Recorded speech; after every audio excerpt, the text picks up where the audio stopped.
వెనక నడకాదు.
తెలుగు ప్రేక్షకులకి, వైఎస్ఆర్సీపీ కుటుంబ సభ్యులకి, మా అభిమానులకి, వెల్ విషర్స్ అందరికి happy Bhogi, happy Sankranti and happy Kanuma. So చూసారుగా ఈ రోజు మా ఇంట్లో మా బంధుమిత్రులతో, వెల్ విషర్స్ తో మేము చాలా హ్యాపీగా భోగి పండుగలు జరుపుకున్నాం. గెలుపోవటంలో సహజం, వాటి గురించి ఓడిపోయామని బాధగా కూర్చోటం, గెలిచామని ఎగరటం అనేది ఉండదు. ఎప్పుడు కూడా సెలబ్రేషన్ అంటే సెలబ్రేషనే, పండగ అంటే పండగే. స్టార్ట్ అయింది ఈ రోజు నుంచి, ఇంకా 5 రోజులు సండే వరకు అందరూ కూడా జాలీగా ఎంజాయ్ చేయడానికి మేము రెడీగా అయ్యాం. కానీ రాష్ట్రంలో పరిస్థితి మీరు చూస్తే మీకే తెలుసు. కూటమి ప్రభుత్వం వచ్చిన తర్వాత ఈ రోజు వాళ్ళు ఇస్తానన్న వాగ్దానాలు ఏవి నెరవేర్చకపోవటం అండ్ జగన్మోహన్ రెడ్డి గారు ఇస్తున్న సంక్షేమ పథకాలన్నింటినీ కూడా ఆపేయటం వల్ల ఈ రోజు పేద ప్రజలు సంక్రాంతి పండుగ గాని, దీపావళి గాని, ఏ పండుగ చేసుకోవాలన్నా కూడా చేతిలో డబ్బు లేక కష్టాలతో సతమతం అవడం మనం రాష్ట్రంలో చూస్తున్నాం. ఎందుకంటే ఇది ఇయర్ లో ఫస్ట్ పండుగ, 2026 లో సంక్రాంతి అనేది మొదటి పండుగ, రైతుల పండుగ.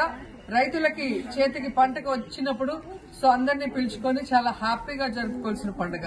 కానీ ఈ రోజు వాళ్ళకి ఫైనాన్షియల్ సపోర్ట్ గానీ రబీకి లేకపోవటం, ఇస్తానన్న 20,000 సంవత్సరాలు ఇప్పటికి 40,000 ఇవ్వాల్సి ఉంటే 10,000 ఇచ్చి చేతులు దుడుపుకునేశారు.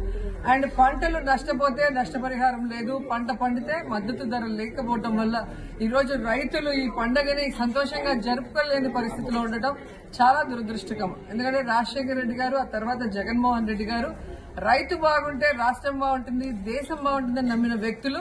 వాళ్ళు ఉన్నప్పుడు రైతులు ఏం అడగకపోయినా వాళ్లే అన్ని చేశారు కాబట్టి ఏ రోజు ఏ రైతు కూడా బాధపడింది లేదు. ప్రతి పండుగని కూడా ప్రతి ఒక్కరూ చాలా హ్యాపీగా ఎంజాయ్ చేస్తూ చేశారు. అండ్ ఈ రోజు పేద పిల్లలు ఎవరైతే డాక్టర్లు అవ్వాలని కలలు కన్నారో ఆ డాక్టర్ కలలు చేసే విధంగా వాటిని ప్రైవేటీకరించడానికి కూడా ఈ రోజు భోగి మంటల్లో ఆ జీవోల్ని వేసి రాష్ట్ర వ్యాప్తంగా యువత అంతా కూడా తమ నిరసనను వ్యక్తం చేయడం మీరు చూస్తున్నారు.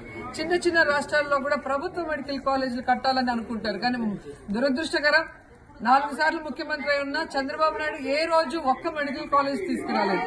జగన్మోహన్ రెడ్డి గారు వయసులో చిన్నవాడైనా ఈ రోజు మొదటిసారి ముఖ్యమంత్రి అయినా 17 మెడికల్ కాలేజీలకి శ్రీకారం చుట్టారు. దాదాపుగా 7 పూర్తి చేసి ప్రారంభించారు. మిగతావి ప్రారంభించాల్సి ఉంటే వాటిని ఈ రోజు ప్రైవేటీకరణ పేరుతో బినామీలకు అంటగట్టి పేద ప్రజల కళ్ళలు చేయాలనుకుంటున్నారు. వాటికి రాష్ట్రం మొత్తం వ్యతిరేకిస్తున్నాం, అది మీరందరూ కూడా చూశారు.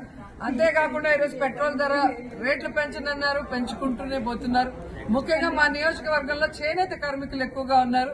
వారికి ఫ్రీగా చేనేత కార్మికులు ఫ్రీ కరెంట్ ఇస్తాము. అలాగే పవర్లూమ్ కార్మికులకైతే 200 యూనిట్స్ వరకు ఫ్రీగా ఇస్తామని చెప్పి ఇంతవరకు ఇవ్వకుండా కరెంటు రేట్లు కూడా పెంచడం వల్ల ఈ రోజు వాళ్ళు అల్లాడిపోతున్న పరిస్థితి మీ అందరూ కూడా గమనిస్తున్నారు.